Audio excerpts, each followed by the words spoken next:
This is Paul Bunyan Country Outdoors, exclusively on the Bun 2.0, KBUN FM 104.5. Paul Bunyan Country Outdoors is sponsored by DS Beverages, the North Country source for Anheuser-Busch. Last week, we checked in with John Williams, the DNR's Northwest Regional Wildlife Manager. We talked deer hunting.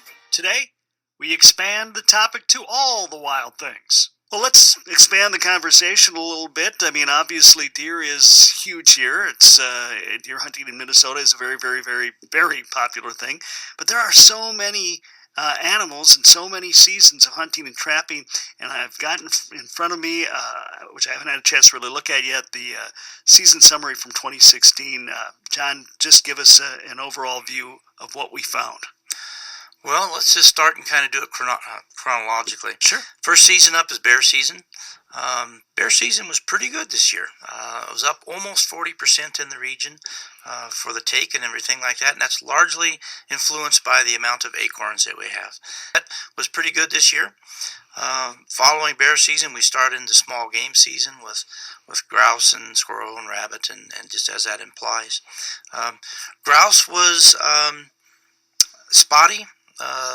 Was a word that I heard quite a bit, variable in many areas.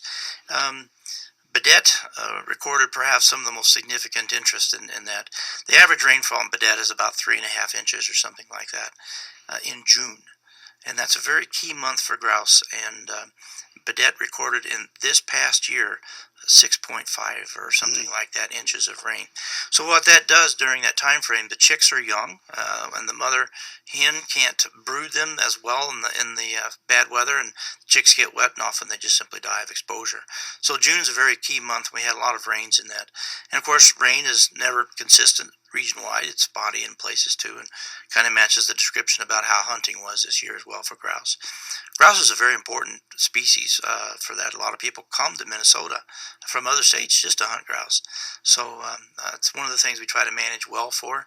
Grouse management, is often tied into forest management, and we work with forestry to work with our WMAs to make them prime for grouse. Okay. Pheasant's another one that comes in a little bit later in the year, October. The interesting thing with pheasant, we also had some issues with rain down in the pheasant range as well. It seemed like pheasant season was about on par with last year. It was better a little bit in some spots, but it's still not up to what it was even, I would say, 6-7 years ago, before we had a couple of those really weird winters that seemed to last much longer than normal. That really put the hurt to pheasants.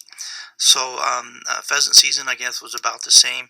We get into waterfowl, and of course, northwest Minnesota, all of Minnesota is a prime waterfowl. Okay, we had good local bird hunting for the first week, which was important for us in the state. But if you remember how October went, it was a very nice month. There wasn't any major cold fronts that came through. We really didn't have any cold fronts really disrupting things till the latter part of November into December, I think.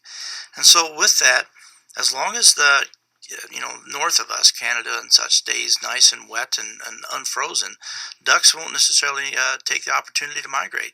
And that's a lot about what happened this year with waterfowl season. There just wasn't enough cold front passages and things getting cold up north to push ducks down in time. Some of the areas reported that their strongest migration was after the duck season closed.